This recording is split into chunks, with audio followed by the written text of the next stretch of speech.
के पूरा देश आपने लूट लिया है। बाबा की आड़ में आप बिजनेसमैन बन गए और आप देश के लोगों को सिखा रहे हैं। आप ज्यादा पढ़े लिखे हैं क्या? अगर आप एक बात मुझे बताइए, जब आप टेढ़े होते हैं, आपका मुंह टेढ़ा होता है, तो आप एम्स की ओर क्यों भगते हैं?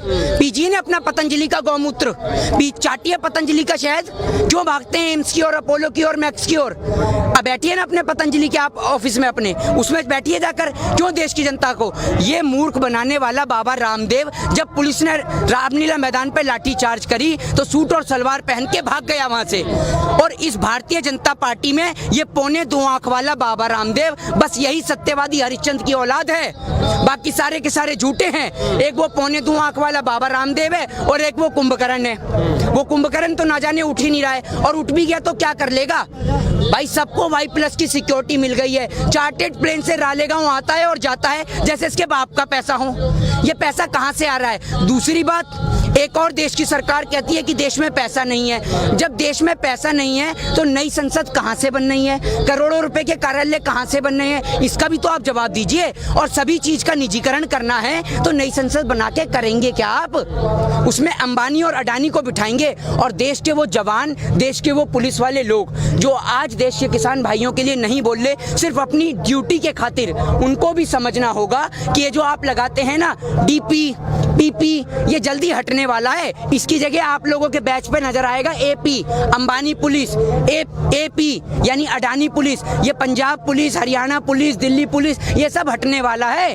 आप लोग, क्योंकि इस सरकार में बारी बारी सभी का नंबर आने वाला है, आप हर एक चीज को तो नीलाम करने में लगे हुए हैं। तो आप एक बात बताइए, आज देश का किसान सड़क पे है, उससे पहले देश का युवा सड़क पे था, उससे पहले हमारे देश की माताएं बहनें सड़क पे थी। आप एक बात सोच के देखिए कि इतनी कड़कती ठंड में आप देखिए 3 से 4 बज रहे हैं, तब भी धूप नहीं निकल रही है, अभी भी ठंड है।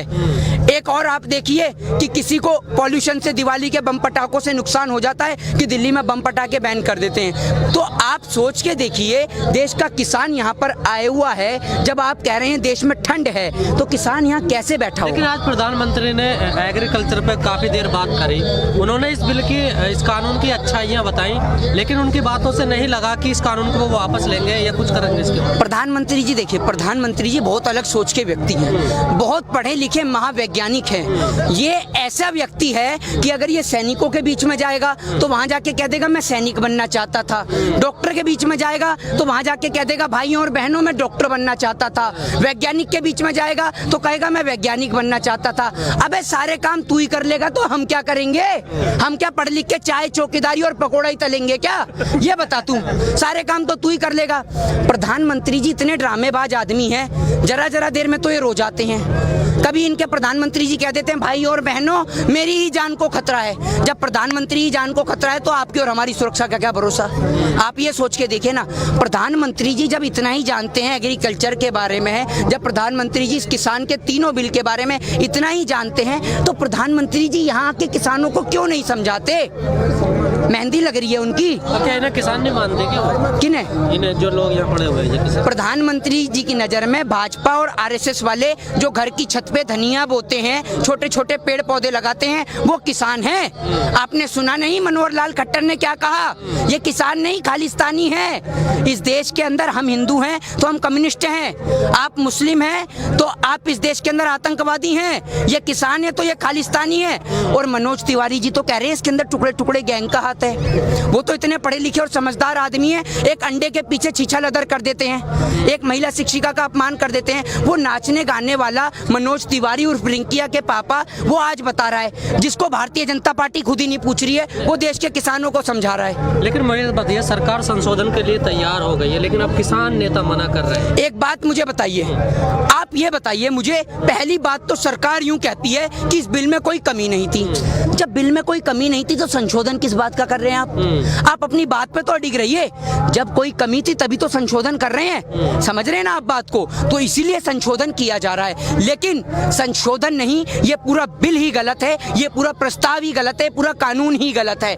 जब सरकार कह रही है कि हम 99.9% इसमें संशोधन कर देंगे, तो 1% इस बिल को हटाया क्यों नहीं जाता है? 6 दौर की बातचीत हुई है सरकार से किसान नेताओं की, वो किस चीज को लेकर बात? वो सिर्फ टाइम पास है। मैं आपसे पहले भी ये बात बोल चुका हूँ कि बंद कमरे के अंदर समझौता समझौते होते हैं, न्याय नहीं। न्याय हमेशा खुले में होता है, सबके सामने होता है। किसान नेता समझौता करने गए थे वो। देखिए, किसान नेता समझौता नहीं करने गए थे, किसान नेता तो अपनी बात को रखने गए थे। अब आप ये देखिए, किसान वहां पर चाय नहीं पीता, नाश्ता नहीं करता, तो मीडिया इसी को कह लेती है कि किसान ने वहां चाय नहीं पी। अबे वो तुम्हारा चाय नाश्ता है क्या, पानी पीने गया है? यहाँ देश का किसान अपना घर, अपनी संपत्ति, अपने बच्चों को छोड़कर यहाँ बैठा हुआ है, सिर्फ देश के लिए, अपनी इस भारत माँ की भूमि के खातिर, क्योंकि ये इसका हक और अधिकार है। और ये किसान कभी भी अंबानी और अडानी के हाथ का गुलाम नहीं बनेगा। हम देश के किसानों को मरना मंजूर है, लेकिन गुलामी पसंद नहीं। हम अपने ही खेत के अंदर मजदूर नहीं बनना चाहते, हम किसी सरकार का पिटलगू नहीं बनना चाहते, हम चमचे नहीं है किसी सरकार के। जो सरकार देश के किसानों के लिए गलत नीति लेके आएगी, गलत कानून लेके आएगी, गलत नियम लेके आएगी, उस सरकार का हम लोग खुले हक से विरोध करेंगे। और अगर इसके लिए अगर हमें मरना भी पड़े तो ये तो बहुत सौभाग्य की बात है कि अपने देश के खातिर, अपनी भारत माँ के खातिर पहले गोरे अंग्रेजों से लड़े, अब उनकी नाजायज औलादों से लड़ रहे हैं। तो इससे बड़ी बात क्या होगी गौरव की? कर दिया है नया ड्रामा। कभी राजनीति के आक्रोश के अंदर किसी पार्टी के नेता के ऊपर पथराव किया जाता है, तो कभी किसी पार्टी के नेता के घर के बाहर धरना दिया जाता है। कोई पार्टी का लीडर कहता है मुझे घर से बाहर नहीं आने दिया जा रहा, तो कोई पार्टी का नेता कहता है मुझे जान से मारने की धमकी दी जा रही है। अब एक बात मुझे बताइए, जब इस देश के अंदर देश के नेता ही सुरक्षित नहीं है, तो देश की जनता को कहां से सुरक्षित रखेंगे?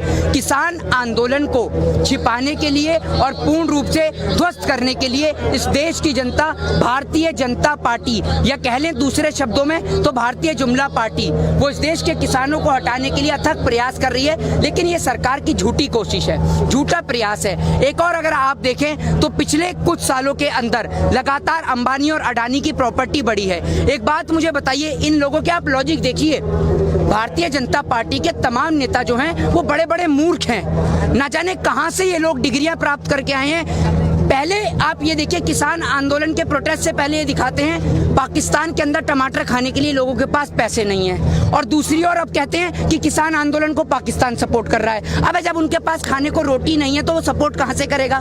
इनके लॉजिक देखे करिए आप, ये सारे के सारे भारतीय जनता पार्टी में सारे मूर्ख भर गए हैं, सारे के सारे इनके में बलात्कारी हैं, अपराधी हैं। ये राम रहीम, आसाराम, कुलदीप सिंह सेंगर, चिन्मयानंद, नित्यानंद, इनको मानने वाले लोग हैं, इनकी विचारधारा के लोग हैं। और आप ये देखिए जिस तरीके से लगातार किसानों की मीटिंग चल रही है। और आज मैं आपको एक बात बता दूं, आज आप सभी लोग तो यहाँ पर हैं, लेकिन जो निरंकारी पर जो हमारे कुछ सरदार भाई, हमारे कुछ किसान भाई बैठे हुए हैं, तो वहाँ पर एक हमारे किसान भाई की तबीयत बहुत ज़्यादा खराब हो गई है और उनको अभी हॉस्पिटल भी ले जाया गया है। तो आप ये सोच लीजिए कि हमारे 12 किसान भाई जो हैं वो शहीद हो चुके हैं इस किसान प्रोटेस्ट के चलते। कोई सर्दी से मर रहा है, कोई तबीयत खराब होने से मर रहा है, लेकिन देश के प्रधानमंत्री जी बिल्कुल भी सुध नहीं ले रहे हैं। और आप लोग तो यहाँ पर बैठे हैं, लेकिन हम लोग लगातार मीडिया को भी देख रहे हैं। देश की मीडिया ने देश के किसानों का मुद्दा अब दिखाना बंद कर दिया है। देश की दलाल और बिकाऊ मीडिया ने अपना स्तर इतना नीचे गिरा दिया कि अब वो नेताओं की सुरक्षा की बात करने लगी है,